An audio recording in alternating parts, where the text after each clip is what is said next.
स्वागत है आपका अपने यूट्यूब चैनल में। दोस्तों, स्टैटिक की क्वेश्चन जो हम कर रहे थे उसी के क्रम में हमारे क्वेश्चन है एक्सरे की खोज किसने की। तो एक्सरे क्या है? एक्सरे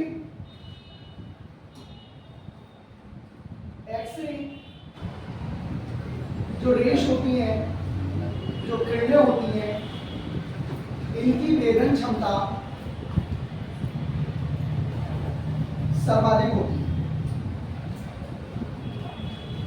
इनका प्रयोग हम लोग चिकित्सा के क्षेत्र में करते हैं। एक्सरे की खोज रॉन्टगन के द्वारा की गई थी। एक्सरे हमारी हड्डियों को भी भेद देती है, हमारी हड्डियों को भेद देती है। इसके अलावा जो हमारी एक्सरे होती है, इनकी खास बात क्या होती है कि जो एक्सरे है इनकी भेदन क्षमता तो सर्वाधिक होती है, लेकिन किसी भी गर्भवती स्त्री जो होती है वो एक्सरे जहां होता है हमारे हॉस्पिटलों में, तो वहां उनके जाने की परमिशन नहीं दी जाती, क्योंकि एक नेगेटिव प्रभाव छोड़ सकती है किसी भी नवजात शिशु पर। विलियम हार्वे, तो विलियम हार्वे की अगर हम बात कर लें तो इन्होंने ऑक्सीजन की खोज की। ऑक्सीजन की खोज की थी। वहीं हम आइंस्टीन की बात कर लें तो आइंस्टीन ने E बराबर mc² का फॉर्मूला दिया, जिसे हम सापेक्षता का सिद्धांत कहते हैं, जिसमें E एनर्जी, M द्रव्यमान और C प्रकाश का वेग होता है। तो E बराबर mc² आइंस्टीन के द्वारा एक फॉर्मूला दिया। फर्मी की अगर हम बात कर लें तो फर्मी के ऊपर हमारी आवर्त सारणी में एक 100वां तत्व है, एक 100वां तत्व है जिसको हम फर्मियम कहते हैं, और इस 100वें तत्व को फर्मी के सम्मान में रखा गया। आवर्त सारणी का जो 100वां तत्व है वो हमारे साइंटिस्ट फर्मी के सम्मान में रखा गया। क्वेश्चन नंबर अगला आता है हमारा। क्वेश्चन अगला,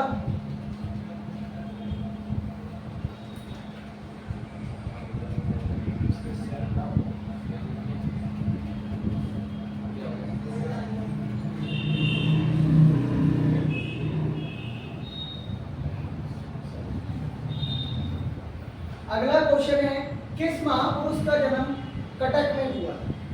देखिए, सुभाष चंद्र बोस जी का जन्म कटक में हुआ था। कटक वर्तमान के उड़ीसा में पड़ता है।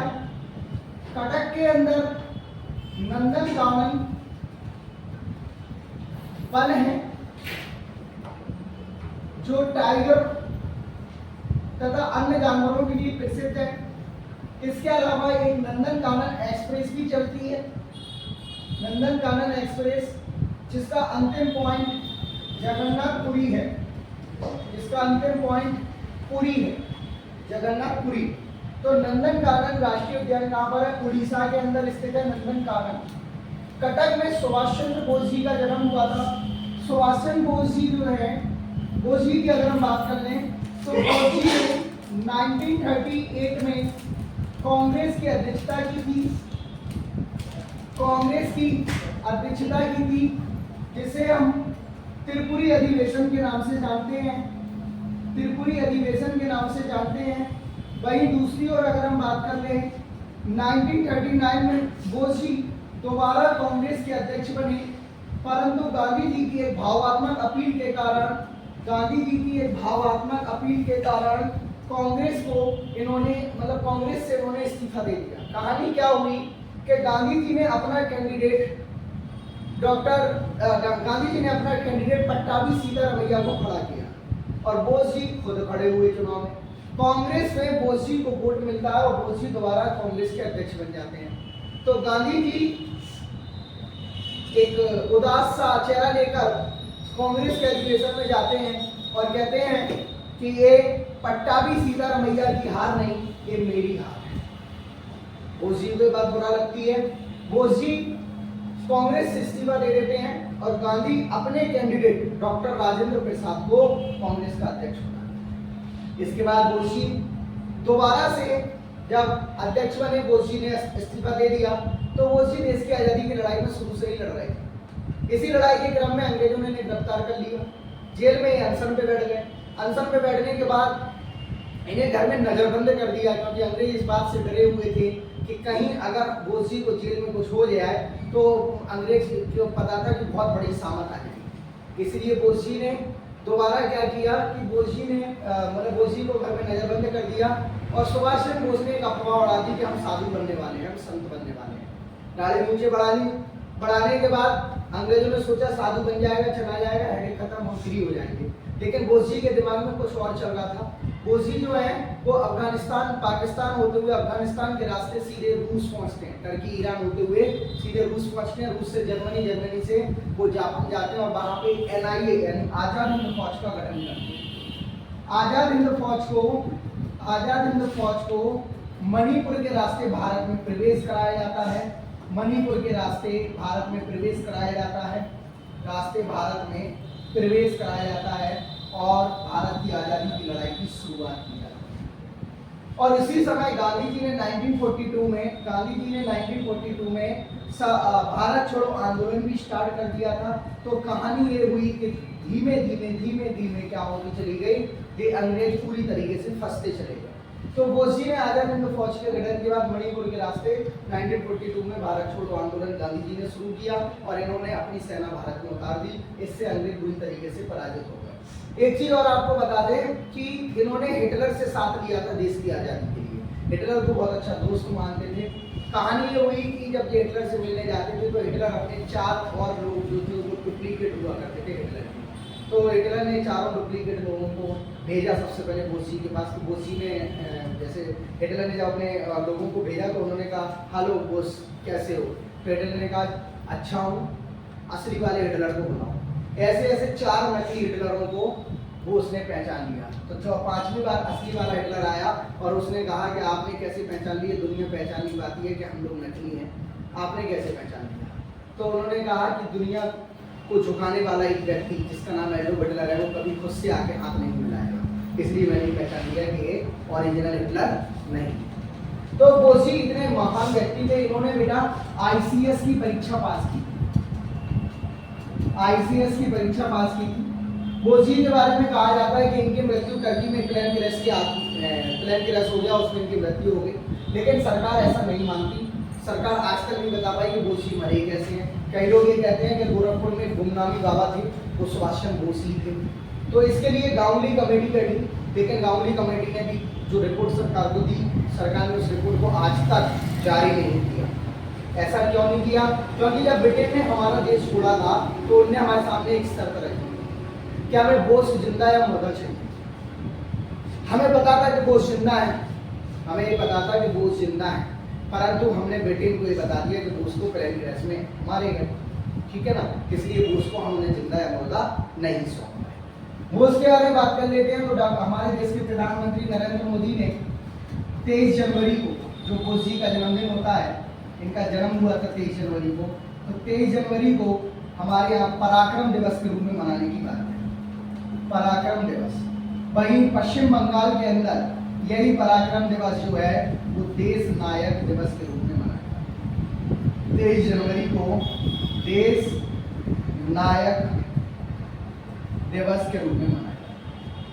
23 जनवरी को देश नायक दिवस के रूप में मनाया जाता है। अब वही हम बात कर लें महात्मा गांधी। तो महात्मा गांधी के बारे में कहा जाता है कि 1869 यानी 2 अक्टूबर को गांधी जी का जन्म हुआ। गांधी जी के बारे में आप सबको पता है कि गांधी जी कितने महान लीडर थे। इन्होंने सत्य और अहिंसा के रास्ते पे चल के देश की आज़ादी की लड़ाई लड़ी। सत्य और अहिंसा के रास्ते पर चलते देश की आजादी की लड़ाई लड़ी। इसके अलावा इन्होंने साउथ अफ्रीका के अंदर भी नस्ल भेदी की लड़ाई लड़ी। नस्ल भेदी की नीति को समाप्त करने की शुरुआत की। नीति समाप्त नहीं की, नीति समाप्त तो 1991 में हुई, परंतु इसकी शुरुआत कर दी। नेल्सन मंडेला जो साउथ अफ्रीका के गांधी जी कहे जाते हैं, इसका जो बेस था वो गांधी जी बना के चले गए। नस्लभेद क्या होता है? नस्लभेद का मतलब होता है कि लोग पहले आपने टीवियों में ऐड देखी होगी कि उसमें लिखा जाता पहले मैं ऐसी थी, फिर मैंने इसको लगाया, अब मैं ऐसी हो गई। तो ये काले और गोरों में जो भेद है वो हमारा नस्ल भेद के आधार पर किया जाता है। तो काले गोरों के भेद को समाप्त करने का काम किया गया। ठीक है,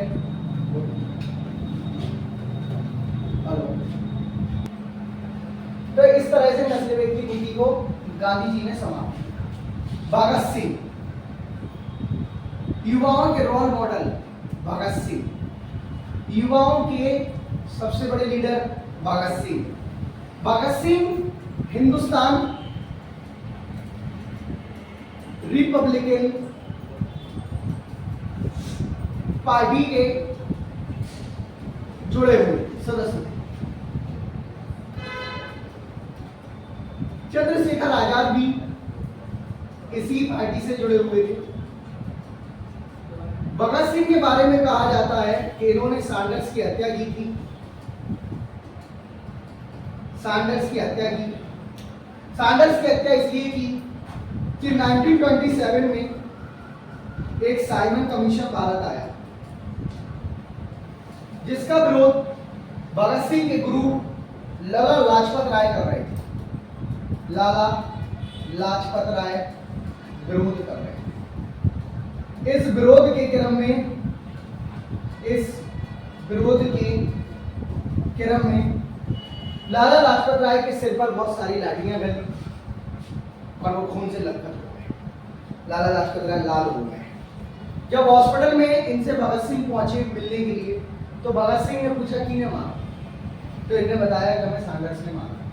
बस फिर क्या, भगत सिंह सैंडर्स के ऑफिस का समय पूछा और रास्ते में साइकिल चुराने लगे। वहां से सैंडर्स निकले, उन्होंने कहा ये साइकिल हटाओ, क्यों बैठे हो बीच में। भगत सिंह को सुनने से रहे नहीं, उन्होंने निकाली वो बंदूक और ताड़ मारा और साइकिल से कट करके भाग। किसी को नहीं पता कि सैंडर्स को किसने मारा। फिर इसके बाद भगत सिंह ने जनरल असेंबली में, एक जनरल असेंबली चल रही थी, वहां पे भगत सिंह ने बम फेंका। ये बम जो था वो आवाज वाला बम था। तो भगत सिंह को 14 दिन की सजा होगी। अब इसी सजा में क्या हुआ, तो भगत सिंह के एक दोस्त ने वहां पे गवाही दे दी कि इन्होंने ही सैंडर्स को मारा। बस इसी के तहत भगत सिंह को फांसी की सजा। गांधी इरविन समझौते में कहा जाता है कि गांधी जी ने भगत सिंह को बचाया नहीं, जबकि सच्चाई ये है कि भगत सिंह ने गांधी जी को खुद लेटर लिख के कहा था कि प्रिय गांधी, आप मेरी फांसी की सजा की माफी मत मांगिए, क्योंकि अंग्रेजों ने साफ बोल दिया था कि अगर भगत सिंह हमसे माफी मांग लेंगे तो उन्हें माफ कर दें। लेकिन भगत सिंह की एक आदत थी, वो झुकने का नाम नहीं।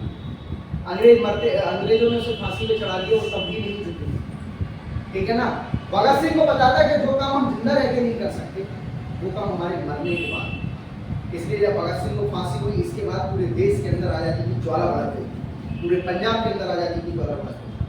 और भगत सिंह जैसे लोग इस देश में बिरले ही होते हैं, बहुत ही कम है जो भगत सिंह जैसे लोग हैं और इस देश की आजादी की लड़ाई के लिए अपने प्राण न्यौछावर करते हैं। साथ ही साथ सुखदेव राजगुरु भी इनके साथ फांसी पे चढ़े, जो सैंडर्स की हत्या में शामिल थे। चंद्रशेखर आजाद भी फांसी की हत्या में शामिल थे, परंतु चंद्रशेखर आजाद के साथ खास बात ये थी कि चंद्रशेखर आजाद को जेल नहीं हुई थी, तो अंग्रेज उनके पीछे पड़ गए ना उन्हें मारने के लिए। जब चंद्रशेखर आजाद को मारने के लिए पड़ गए, तो किसी ने उन्हें अंग्रेजों को खुफिया खबर दे दी कि भाई चंद्रशेखर आजाद जो है वो एल्फ्रेड पार्क में बैठे हैं। तो अंग्रेज पूरी बिस्तर उठा के एल्फ्रेड पार्क में पहुंच गए। अब एल्फ्रेड पार्क में जब वो पहुंचे, तो चंद्रशेखर आजाद जी के पास जितनी गोलियां थी, उन्होंने अच्छा खासा लोहा लिया अंग्रेजों से, लेकिन जो अंतिम गोली थी उससे उन्होंने स्वयं को गोली मार दी, क्योंकि उनका ये मानना था कि मेरे जीते जी अंग्रेज मेरा शरीर ना छुपा। तो चंद्रशेखर आजाद जी ने 1931 में एल्फ्रेड, प्रयागराज के एल्फ्रेड में, यानी इलाहाबाद के एल्फ्रेड पार्क में स्वयं को गोली मारी। तो ये क्वेश्चन आपका कंप्लीट। क्वेश्चन नंबर अगला है,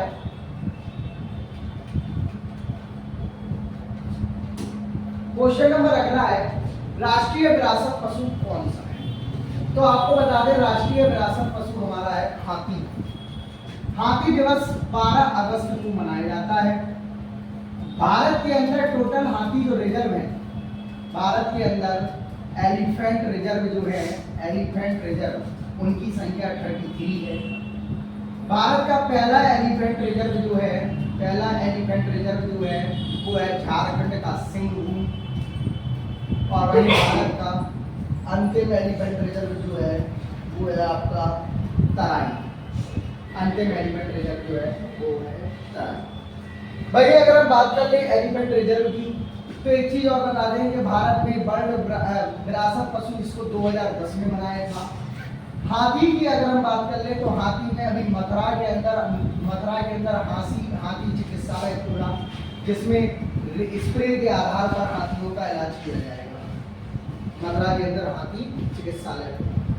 तो हाथी रिजर्व भी हमारे पास 33 है, जैसे टाइगर रिजर्व होते हैं इसी बेस पर हाथी रिजर्व भी हमने बनाए हैं, हाथियों की सुरक्षा के लिए बनाए। कहानी क्या है कि अंग्रेजों के समय से ही जानवरों की तस्करी होती। तस्करी का मतलब है कि शेर की खाल बिकती थी, टाइगर की खाल बिकती थी, हाथियों के दांत बिकते थे। हाथी दांत बहुत महंगा दांत होता है। हाथी दांत से लोग पहले आभूषण पहनते थे हाथी दांत। तो मानव तस्करी, जो जानवरों की तस्करी होती थी, तो जानवर जो है वो जंगलों से तेजी से खत्म हो गए। इन सब चीजों को रोकने के लिए हमने वन्य जीव रूल्स बनाए, कानून बनाए, और साथ ही साथ हमने कई जानवरों को बचाने के लिए उनके लिए अलग से रिजर्व बनाए, जैसे tiger reserve, लोयन safari, elephant reserve. ये ऐसे जानवर हैं, इन्हें पक्षियों के लिए बर्ड सेंचुरी ये हमने बनाए हैं, जिससे हम उनको सुरक्षित और अच्छे मतलब इनकी संख्या को बढ़ा सकें, सुरक्षित और इनकी संख्या को क्या कर सके, बढ़ा सकें। इसलिए हमने ये चीजें बनाई। वहीं बाद की अगर हम बात कर लें तो आप जानते हैं कि 1973 में टाइगर बचाओ आंदोलन की शुरुआत। टाइगर बचाओ आंदोलन की शुरुआत। अब जो टाइगर बचाओ आंदोलन है ये 1973 में शुरू हुआ। इसको शुरू कैलाश गोखला के द्वारा किया गया, और ये आंदोलन जो शुरू हुआ वो जिम कॉर्बेट नेशनल पार्क से शुरू हुआ। जिम कॉर्बेट नेशनल पार्क से शुरू। भाई 1973 में टाइगर बचाओ आंदोलन जो जिम कॉर्बेट नेशनल पार्क से शुरू हुआ। इस टाइगर बचाओ आंदोलन की खास बात क्या थी कि इसको हमारे देश के प्रधानमंत्री इंदिरा गांधी जी के द्वारा शुरू तो किया गया, और एक चीज और ये है कि हमने 29 जुलाई को टाइगर दिवस के रूप में मनाने की बात की। आपको बता दें भारत के अंदर वर्तमान में 3682 टाइगर हैं। वहीं एक हमारा पड़ोसी देश है जो मलेशिया है। इस मलेशिया का राष्ट्रीय पशु है, नेशनल एनिमल है टाइगर।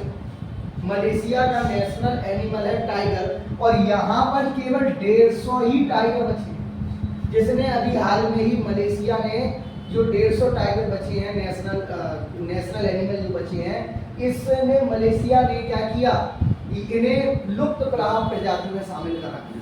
अब आप सोचिए कि भारत में 3682 टाइगर है, यानी विश्व में सबसे ज्यादा टाइगर जो है वो भारत के अंदर है।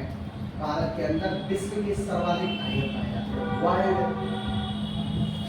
मैक्सिमम टाइगर, यानी विश्व के सर्वाधिक टाइगर पाए सर्वाधिक टाइगर। भाई हम बात कर ले मोर की, तो मोर जो है आप जानते हैं कि हमारा पक्षी माना जाता है, और इसको हम लोगों ने राष्ट्रीय पक्षी के रूप में घोषित कर रखा है, राष्ट्रीय पक्षी। क्वेश्चन नंबर अगला है हमारा, क्वेश्चन नंबर अगला है बिहू किस राज्य का लोक नृत्य है? तो बिहू जो है वो असम राज्य का लोक नृत्य है। तमिलनाडु का जल्लीकट्टू लोक नृत्य है, सॉरी नृत्य। बिहू असम राज्य का लोक नृत्य है। तमिलनाडु का हमारा है भारतनाट्यम। और त्योहार की बात कर ले तो जल्लीकट्टू यहाँ का त्योहार है। उत्तर भारत में हमारे यहाँ कथक होता है, पंजाब में भांगड़ा होता है, यहाँ पे लोहड़ी मनाई जाती है। त्योहार की बात कर ले तो लोहड़ी। उत्तर भारत में बहुत सारे त्योहार मनाए जाते हैं, जैसे दुर्गा पूजा, गणेश पूजा, ये सब उत्तर भारत के त्योहार है हमारे। गणेश पूजा, ठीक है, साउथ में इनकी संख्या बहुत कम देखने को मिलेगी आपको। दुर्गा पूजा, गणेश पूजा साउथ में इनकी संख्या बहुत कम है, लेकिन उत्तर भारत में इनकी संख्या बहुत ज़्यादा है, बहुत ज़्यादा। जवारे भी हमारे यहाँ उगाए जाते हैं, साउथ में जवारे। क्वेश्चन अगला, ब्राउन रेगुलेशन किससे संबंधित है? तो ब्राउन रेगुलेशन जो है वो चमड़ा उद्योगों से संबंधित है। अगला क्वेश्चन आता है हमारा, नीली क्रांति मछली से संबंधित है। नीली क्रांति जो है वो हमारा मछली से संबंधित है। टमाटर से लाल क्रांति संबंधित है, और ब्राउन रेगुलेशन जो है वो चमड़ा उद्योगों से संबंधित है। वहीं अगर हम बात कर लें भूरी क्रांति, तो भूरी क्रांति जो है वो हमारी तेल से संबंधित है। भूरी क्रांति जो है वो हमारी तेल से संबंधित है। क्वेश्चन अगला है, जापान की संसद का क्या नाम है? तो जापान की संसद का नाम डाइट है। भारत की संसद का नाम भारत संसद है। कांग्रेस यूएसए की संसद का नाम है, और पार्लियामेंट जो है वो ब्रिटेन की संसद का नाम है। इस तरह से ये संसद है। जापान की राजधानी टोक्यो है, ये जापान की संसद का नाम है, इसकी राजधानी टोक्यो है। भारत की संसद का नाम है, इसकी राजधानी दिल्ली है, इंडिगो देखिए न्यू दिल्ली। यूएसए की बात कर लें तो इसकी राजधानी वाशिंगटन डीसी है, वाशिंगटन डीसी है। और ब्रिटेन की बात कर लें तो इसकी राजधानी लंदन है, जो टेम्स नदी के पास स्थित है। क्वेश्चन अगला है, महान्यायवादी का संबंध किससे है? तो महान्यायवादी का संबंध राष्ट्रपति से है। महान्यायवादी भारत के संविधान के आर्टिकल नंबर 76 में आता है।